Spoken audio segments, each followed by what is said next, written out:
Assalamualaikum warahmatullahi wabarakatuh. Kembali di channel saya Siti Fatimah Yazi.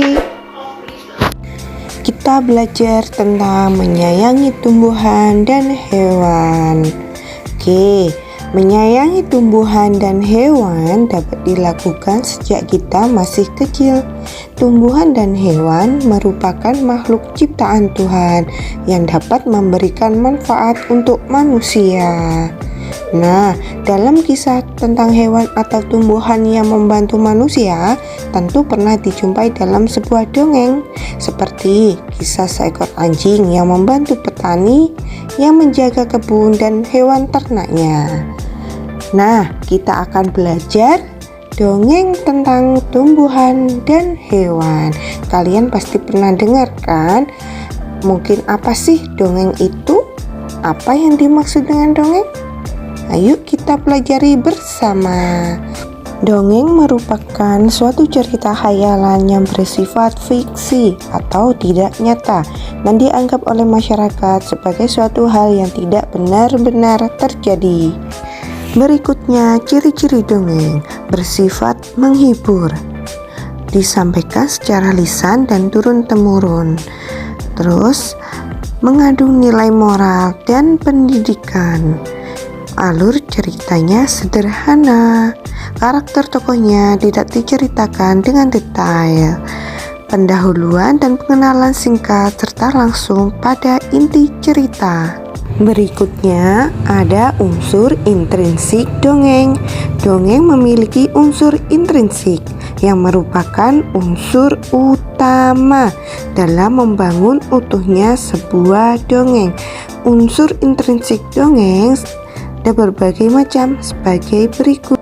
Pertama, tema. Tema merupakan gagasan pokok yang mendasari terbentuknya sebuah dongeng. Terdapat dua jenis tema dalam sebuah cerita. Yang pertama ada tema tersurat, tema yang dapat ditemukan langsung dalam sebuah cerita. Sifatnya jelas, mudah dikenali dan merupakan pusat dari cerita tersebut. Yang kemudian tema tersirat merupakan tema yang tidak langsung. Untuk mendapatkan tema, seorang pembaca harus membaca keseluruhan dari sebuah cerita, kemudian baru dapat menyimpulkan tema tersebut. Berikutnya ada latar atau setting. Latar merupakan tempat, waktu, dan suasana pada peristiwa yang terjadi dalam sebuah cerita. Ada alur plot. Alur merupakan jalan cerita atau urutan peristiwa dalam sebuah dongeng yang saling berkaitan berdasarkan hubungan sebab akibat. Sebab akibat dari sebuah alur yang dialami pelaku mulai dari perkenalan, terjadinya konflik, munculnya puncak permasalahan, hingga penyelesaian dalam sebuah cerita. Alur berhubungan erat dengan waktu dalam cerita dongeng. Secara umum terdapat 3 alur cerita. Apa saja? Ada alur maju, alur yang teratur dan sesuai dengan perjalanan waktu, mulai dari masa lampau menuju masa sekarang. Yang kedua ada alur mundur, alur cerita yang dimulai dari masa kini, di mana menceritakan kejadian yang terjadi di masa lampau. Yang ketiga ada alur campuran, alur yang menggabungkan antara cerita pada masa kini dan masa lampau. Berikutnya, tokoh dan penokohan. Tokoh merupakan pelaku dalam sebuah cerita yang mengalami berbagai macam peristiwa, konflik, dan menjadi bagian utama dalam sebuah cerita.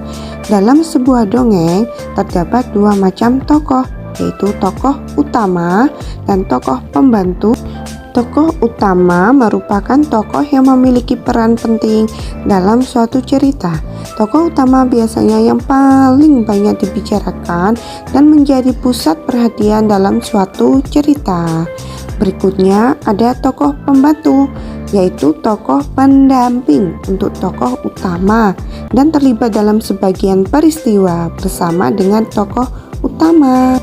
Di dalam sebuah cerita terdapat gambaran berbagai sifat, karakter, dan watak yang dimiliki setiap pelaku. yang disebut penokohan. Penokohan dibedakan menjadi dua, yaitu protagonis dan antagonis. Protagonis merupakan tokoh yang memiliki watak baik hati, pandai, suka menolong. Sedangkan antagonis merupakan tokoh yang memiliki watak jahat, pembohong, iri hati, dan lain-lain. Selanjutnya ada amanat. Amanat merupakan pesan moral yang disampaikan oleh pengarang kepada pembaca, berupa nilai-nilai luhur yang bisa dijadikan suatu teladan yang baik. Nah, adik-adik, selanjutnya kita akan mengetahui tentang jenis-jenis dongeng. Ayo, apa kalian pernah mendengar apa itu jenis-jenis dongeng? Ayo kita pelajari bersama. Yang pertama ada mite. Mite dikenal dengan kata mitos. Mite merupakan suatu dongeng yang berisi cerita tokoh berkaitan dengan makhluk halus, setan, jin, percaya dengan dewa, dengan dewi.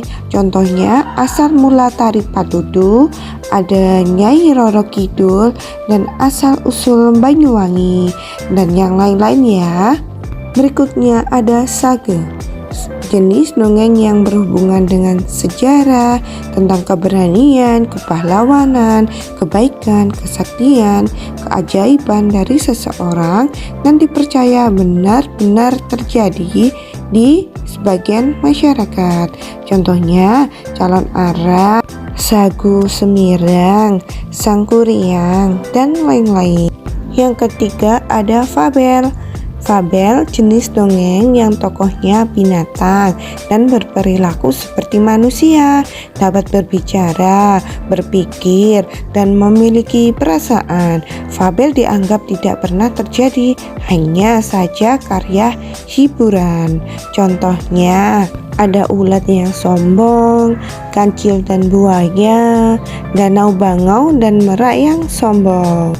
Berikutnya ada legenda, cerita dongeng yang dikenal luas oleh masyarakat atau yang disebut dengan cerita rakyat, serta dianggap benar-benar terjadi, yang berhubungan dengan tokoh sejarah, asal mula suatu daerah, dengan kejadian atau keistimewaannya.